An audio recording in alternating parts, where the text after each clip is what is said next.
I'm Megan Verlee. I'm a reporter with Colorado Public Radio, and in the fall of 2011, I was an IRP Fellow going to Ethiopia and looking at different conflicts within the religious communities there. I'd been to Ethiopia 7 years prior and had been struck by the way that it's really managed as a multi-religious African country. You've got a lot of Orthodox Christians, a lot of Muslims, a growing number of Protestants, but there's been very little violence along those lines. And when I was applying for the IRP Fellowship, there had actually just been Muslim-Christian rioting in one city, and I had not seen anything like this before in Ethiopia, and thought it would be interesting to go and explore it and learn more about why a country that I thought was really managing to be a multi-religious society seemed to have growing conflicts. When I got to Ethiopia, it really felt like the causes of that original riot earlier in the year were sort of a one-off event. It's a city that apparently is always sort of tense and had some inflammatory events in it.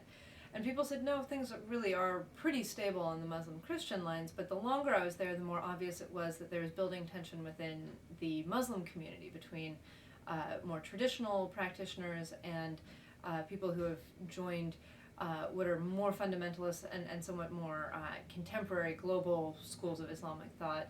And now the government has become involved, sort of picking sides with the traditionalists.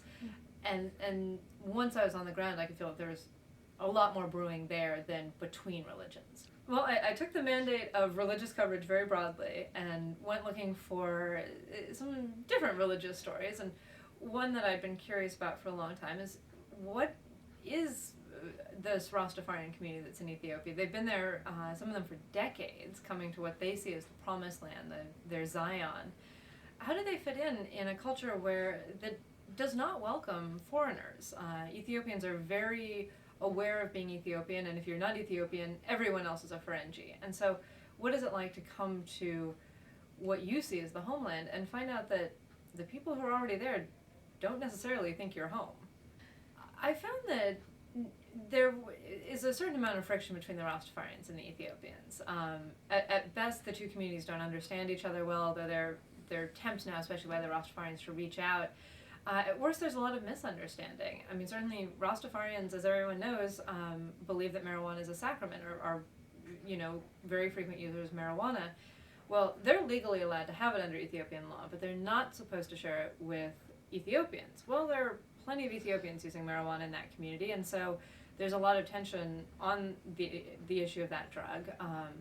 There are some concerns about, some Ethiopians feel that Rastafarians have been very high-handed with them.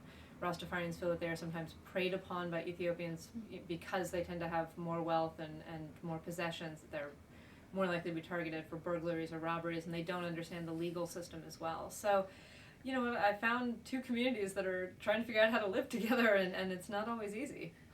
Well, I mean, maybe it's that sort of American road trip bug, but I love seeing how land connects. So, in Ethiopia, you start out in the capital. It sort of has hills on a couple of sides, and if you drive up to the highlands, you go through these vast gorges. You rise up onto these tablelands. You see the mountains around you. You start to understand how things become other things. How long it takes for the city to become the countryside. How long it takes for wealthy countryside to become poor countryside.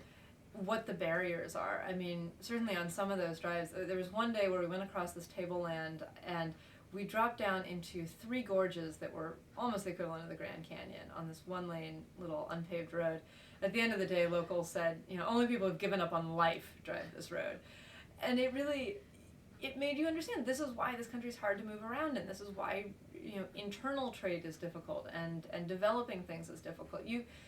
I feel like you don't see how things fit together until you've taken the time, until you know that it takes 2 days to get from here to here, and then you understand why things are so different.